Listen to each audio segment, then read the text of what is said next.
Good morning, student. Myself, Siddiqui Noorjahan from Paras English High School. I will teach Standard 8 Subject Science, Chapter 1. Crop Protections and Management. Crops means फसल, protections mean उत्पादन, management means इंतज़ाम। यानी फसल की protection और management अपने किस तरीके से करते हैं ये चैप्टर में अपने वो रीड करेंगे। Paheli and Boojho went to their uncle's house during the summer vacations. Their uncle is a farmer. One day they saw some tools like khurpi, sickle, sower, plough etcetera in the field. Paheli और भूजू summer vacation में उनके uncle के घर गए। उनके uncle farmer थे। एक दिन उन्होंने कुछ टूल्स देखी likes sickle, sower, plough etcetera. I want to know where and how we use this tools. Boojho के मन में एक सवाल उठा कि इन टूल्स का यूज़ कहाँ होता है। You have learned that all living organisms require food.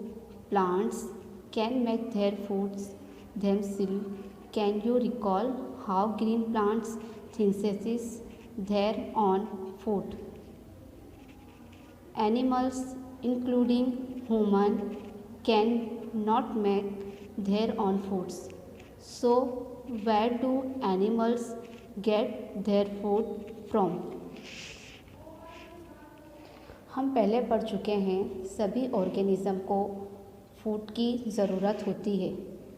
Plants खुद का फूड्स खुद तैयार करते हैं। क्या आपको याद है ग्रीन प्लांट्स अपना फूड किस तरीके से तैयार करते हैं? ग्रीन प्लांट्स फोटोसिंथेसिस से फूड्स तैयार करते हैं।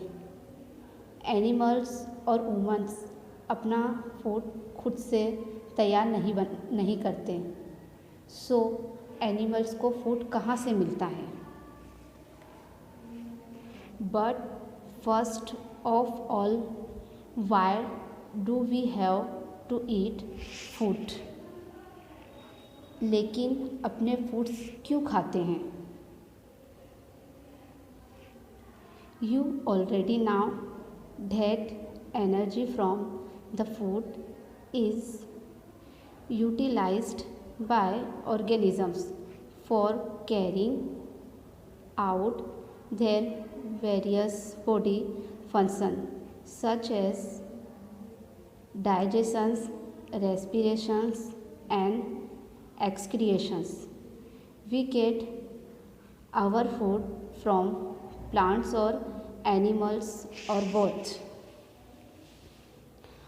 हम पहले से जानते हैं फूड से मिलने वाली एनर्जी से बॉडी में अलग अलग फंक्शंस होते हैं। For example digestions, respirations and एक्सक्रिएशंस।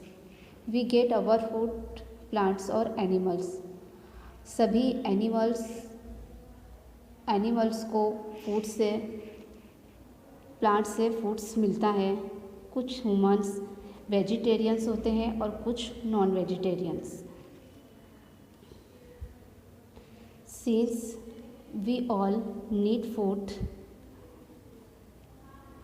How can we provide food to a large number of people in our country?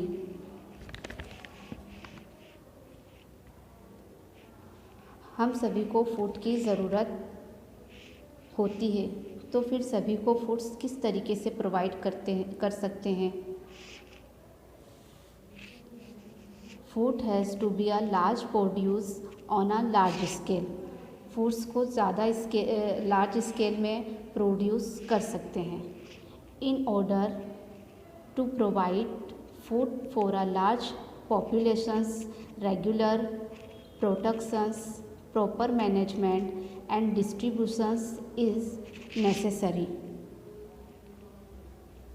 ज़्यादा फूड्स प्रोवाइड करने के लिए हमें क्रॉप्स को रेगुलर उसका उत्पादन करना चाहिए और सही उसका मैनेजमेंट होना चाहिए और सभी को डिस्ट्रीब्यूट करना ज़रूरी है। Agriculture practices till 10,000 BCE people were nomadic. They were wandering in groups from palace to palace in search of food and shelter. They ate raw fruits and vegetables and started hunting animals for food. Later they could cultivate land and produce rice, wheat and other food crops. Thus was born agriculture. Before Christ यानी ईसा के जन्म साल पहले people नोमेटिक यानी एक जगह से दूसरी जगह नहीं रहते थे। वे वंडरिंग इधर से उधर घूमते रहते थे। फूड की तलाश वो कभी इधर तो कभी उधर, कभी एक जगह नहीं रहते थे। उस वक्त वो कच्चे फ्रूट्स और वेजिटेबल्स खाते थे। कुछ दिन तक वो ऐसा करते रहे, बहुत दिनों तक ऐसा वो करते। कुछ दिन बाद उन्हें एग्रीकल्चर करना आ गया। वो राइस, फ्रूट्स, वेजिटेबल्स उगाने लगे। इस तरीके से उन्हें खेती करना आ गया। When plants of the same kind are cultivated at one place on a large scale, it is called crop. For example, crop of wheat means that all the plants grow in a field are that of wheat. जब कोई एक ही तरह के plants एक ही जगह पर large scale में उगाया जाए उसे क्रॉप्स कहते हैं।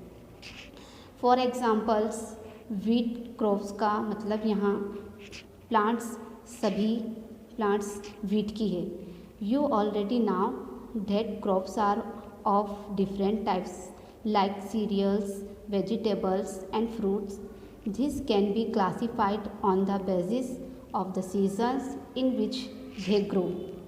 खेती अलग अलग टाइप्स की होती है, जैसे कि सीरियल्स मीन्स अनाज, वेजिटेबल्स, फ्रूट्स. जिस सीजन में खेती करते हैं उस बेस पर उसकी क्लासिफाइड कर सकते हैं. India is a vast country. The climatic conditions like temperature, humidity and rainfall vary from the region to another. Accordingly, there is a rich variety of crops grow in different parts of the country. Despite this diversity, two broad cropping patterns can be identified. These are India बहुत बड़ी country है. यहाँ बहुत तरह की खेती होती है.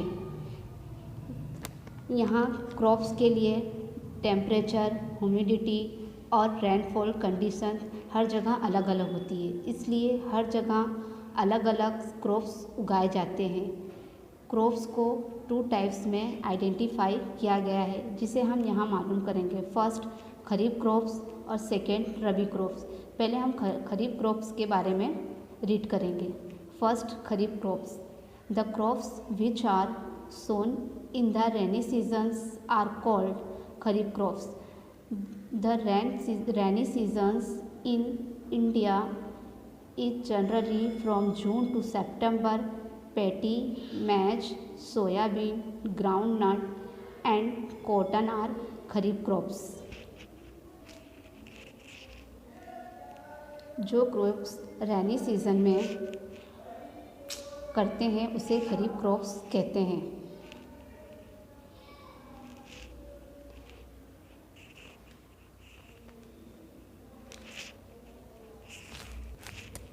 इंडिया में रैनी सीज़न जून से सितंबर मंथ तक रहती है.